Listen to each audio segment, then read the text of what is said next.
I'm Anand Jairatna. Welcome to the first lesson of our PT lesson series.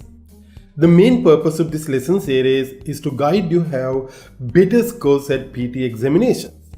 But before we start, there are some important things that we have to discuss. Many ask me which is easier, IELTS or PT. So first and foremost, you must understand these things. If you do not have better command of English, neither IELTS nor PT would be easier. You have to work hard to achieve higher scores at both IELTS and PT. But one thing is clear. When we compare the IELTS and PT examinations, there are better chances or more chances for you to achieve higher scores at PT than IELTS. So that may be the main reason for many to say that or claim that PT is easier than IELTS. I can agree with them. Therefore, if you can understand the exam system and prepare properly for the PT, there are higher chances or more chances that you can achieve higher marks at PT examinations. So the main purpose of this lesson series is also to show you and to guide you how to maximize your score at PT examinations. So here we have to understand exam structure and what we have to do to achieve higher scores at PT examination. So we are going to discuss them step by step in this lesson. This is kind of an introduction lesson. In this lesson, we are going to have a rough idea about what we are going to do next in the future lessons, and thereafter step by step we'll be discussing those things and I'll be guiding you to achieve better scores at PT examinations. I've been an IELTS teacher for well over 10 years, and for the past 5 years I've been conducting PT classes as well.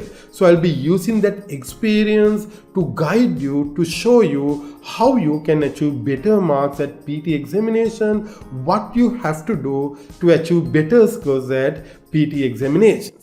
So let's go to our lesson and have a brief idea about PT examination and what we are going to do in our future lessons. Now we can start our discussion. PT means Pearson Test of English. This is run by Pearson England. Now look at the exam structure. There are 3 sections we call Part 1, Part 2 and Part 3. Part 1 speaking and writing, Part 2 reading, Part 3 listening.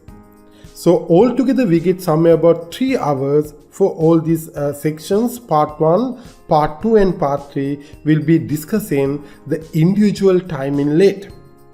And your test starts with something called personal introduction, for which you don't get any marks.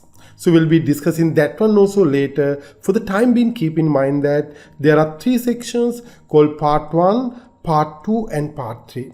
Part 1 speaking and writing, Part 2 reading, Part 3 listening. All these 3 parts take somewhere about 3 hours. You have somewhere about 3 hours to complete this test.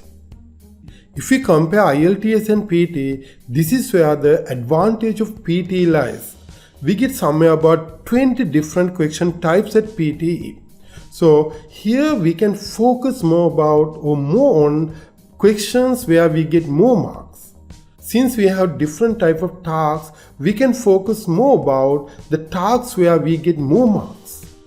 We don't have that advantage at IELTS.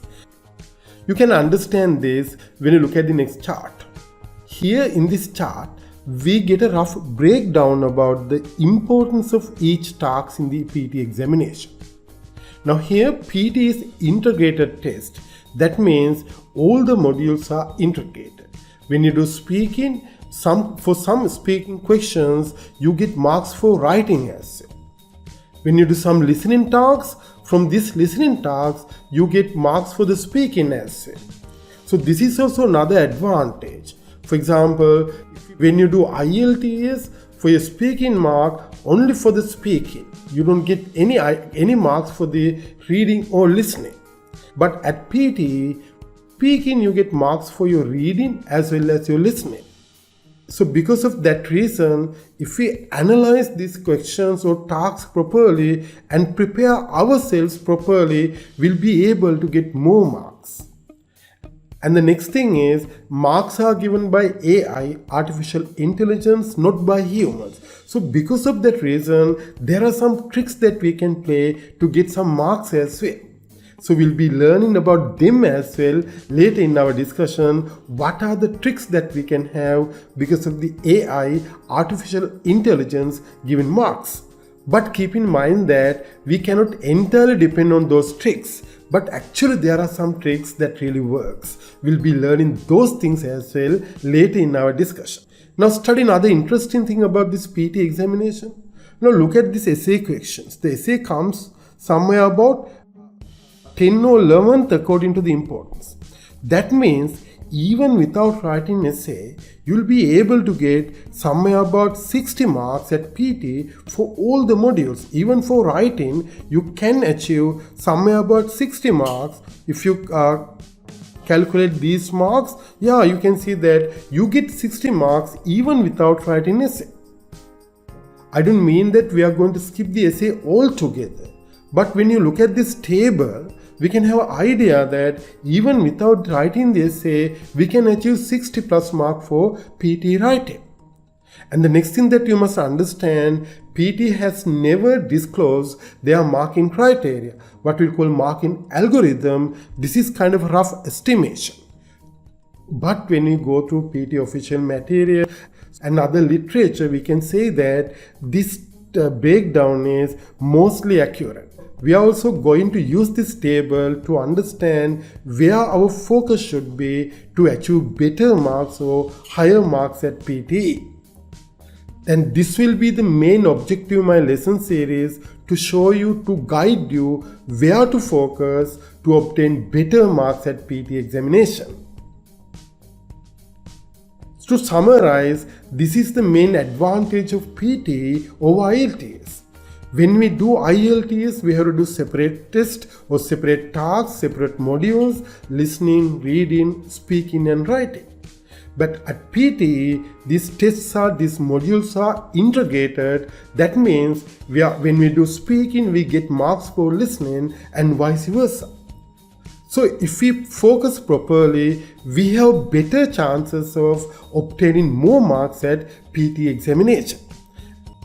Therefore, from the next lesson onwards, we're going to be learning where to focus and how to focus to obtain better marks at PT. And see you again with another PT lesson.